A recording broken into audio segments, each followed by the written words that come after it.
They're extremely good people. Their work ethic is commendable nonstop.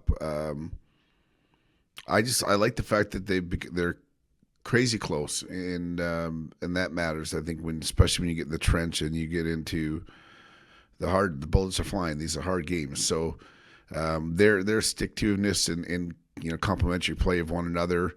Um, there's just a flat out love for one another that I think is just making a difference with how they take care of, they support one another.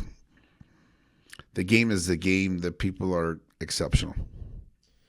You get a chance to go up against another tough goaltending duo in St. Thomas. Sybil, obviously, you've seen before. Trotter, you've seen before.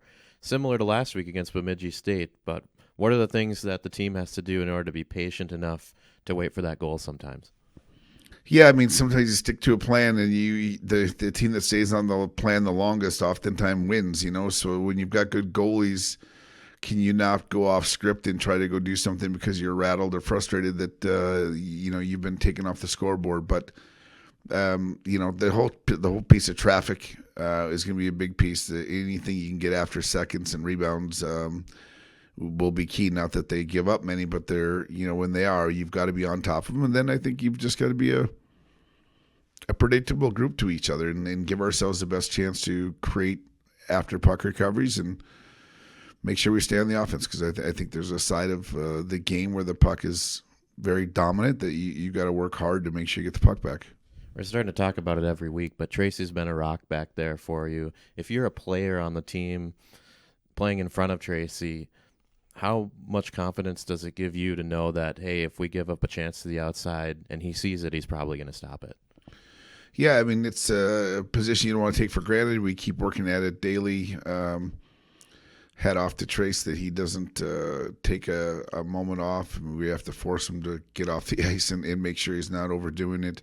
But it's also, I think, a huge credit to the other goalies. And, you got the Eli Pulver, he's dying for an opportunity, and Matty Severson and Andrew Miller, they're all dying for an opportunity. But to that competition breeds success of Trace. And then, from the guys that played in front of Trace, we've been a pretty committed group to make sure we're doing the hard stuff in front of him. And oftentimes, I think a goalie will deflect things to the defending team in front of him and saying they're doing a good job. And there's no question we can look behind us and know that he's done an exceptional job himself.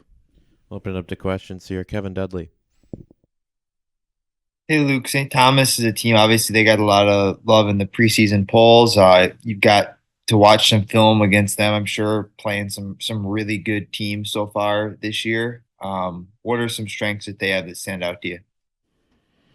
About 12 forwards and 8D, and their goaltenders are exceptional. They get up and go offensively. They make plays in all three zones. You look at the goal types that they scored a week ago, from a empty netter to shorties to power plays to on the attack to, and then at the same time, maybe you got to catch them when they're leaning towards that offense and you're just stiff defensively and you take care of things. But dangerous team that I think if you take your foot off the gas or you start looking around, they can capitalize quickly to their credit. And then their depth. I mean, their depth up front is probably, you talk about that preseason and the polling and where they're ranked and all of those things. They got a lot of guys with a lot of experience. So that group, and they're missing bodies that didn't play last week and that have been mainstays for them. So I'm sure at a healthy clip, it's a really potent team. In terms of Tracy, Charlie touched on this a little bit, but maybe talk about the hot goalie. I think other players can get hot. You see goal scorers can get hot. I mean, certainly anyone can get hot, but when you have a goalie going like this, is it fun to watch that? Because I really feel like you see like what he did on Friday and Saturday this last weekend. It can really kind of he can really kind of take over a game when he's playing like that, can he? Yeah, and I think to your point, he gives our team so much belief. usually what happens is when a goalie's so good, you feel like you can go for a little bit offensively because if you trip up and make a mistake that he's got your back. That doesn't always equate to goals, but I think it does with posture on the rink. Just the confidence I think our group have in him, and they watch him, they see him day in day out. He is a mega creature of habit and routine. To his credit, about really working hard at becoming the goalie he is right now, and the best is yet to come. Like that Trace is a winner. Fortunate enough to win with him in the past, and I just know when he's got that look in his eye, like you just get out of the way and let him do his job type thing. In terms of your schedule now, this is another weekend where you're playing for a second straight conference weekend, one of the top teams, I think. Combining these 2 weekends with your non-conference schedule to have, this much good hockey, and even before Thanksgiving, do you really feel like this is gonna make your team more battle tested for the second half and what's to come then, playing all these good teams early? I do. I think, Kevin, the other part of it is just being comfortable, uncomfortable. Be comfortable in a 1-goal game. Be comfortable in a tight game. Be comfortable in a tie game that doesn't need to move the needle until it's time. Those are important. I think there's important growth for a team and maturity, but I don't know. Our conference is tight just out of our familiarity with one another, and the coaches do a great job preparing for each other. The players, the way our league plays is very hard. It's kind of that iron sharpens iron piece every single week. You better be ready because the other group can come out and make a difference. And we've been on a roll of a schedule with there has been no off night. So when we've decided to not be so hot, you felt it. And the other times when we've been on top of our game, I think we've been able to take advantage of it. I know you've got quite a few guys that are a little banged up right now, but Adam Isley, Caden Bolson, Campbell Psychos, how are those guys doing? Any chance that we see any of those guys this weekend? I would love to.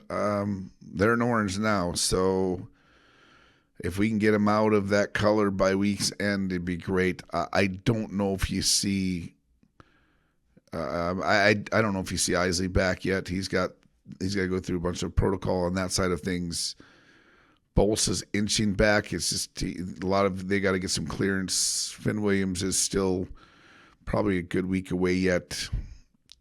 Soupy is going to be, him and Bonk will be in orange. I mean, it's just day to day. I think as the week stretches out, possibly, but you know what, we're kind of getting that next man mentality, next man up, and I think it's served us well, and we're probably preparing more for that than we are to see the guys who have been in the lineup pretty regularly back in. It's a lot of news, though. Scott Nelson.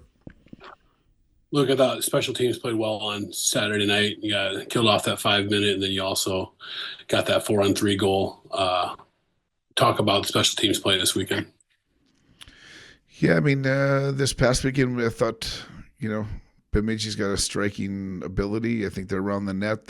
So the penalty kill side, they score a timely goal. I think that's when your special teams got to be best. The 4-on-3 that we scored was very timely. You don't want to say this in the wrong way, but you get into a 5-minute scenario, you get a power play on Friday with a 5-minute scenario, and the guy that gets dinged and is out is on your power play, takes big face-offs for you.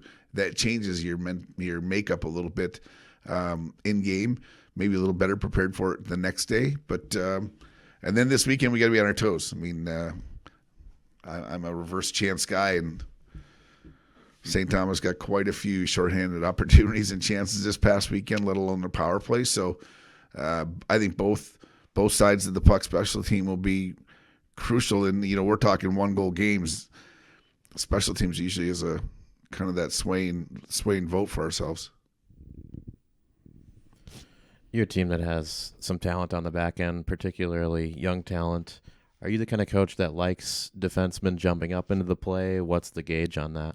Yeah, I think the game has turned into a 5-man offense. So if they can, we often talk the clock is your coach. Whatever that time is, whatever that score is, will probably give you more indicator than any coach will. So if they can be involved and getting going, we're all for it. If the scenario and the situation says, but it's not right now, we're learning on that part. We've touched the stove enough, I think, to figure that out. So we're getting better with that. But we definitely want our guys to get up and go. And I think sometimes people equate, offensive players or offensive defensemen with points, but that transitional D is so vital now in the game, and the guys have done a pretty good job with that part. Kevin? Just one more about Tracy. You've had, obviously, you've known him for a very long time. How cool has it been to see his growth from the success he's had previously at the junior level to molding into kind of what he's become as a college goaltender, as an upperclassman now in this moment? It's fun. I mean, I think a lot of the credit goes to the man he is. There he is. He's getting captain votes in the beginning of the year. He's one of the guys you have to basically force off the ice so he doesn't overwork himself. His leadership by example. He doesn't say a lot to the guys, but when he does, it's really, really important that we're on top of it. And I think the other big, Tracy just got away. Like, he's got a resilience to himself that he wants to dig in and keep going. And heck, he's a Bears fan, so he's a really resilient guy.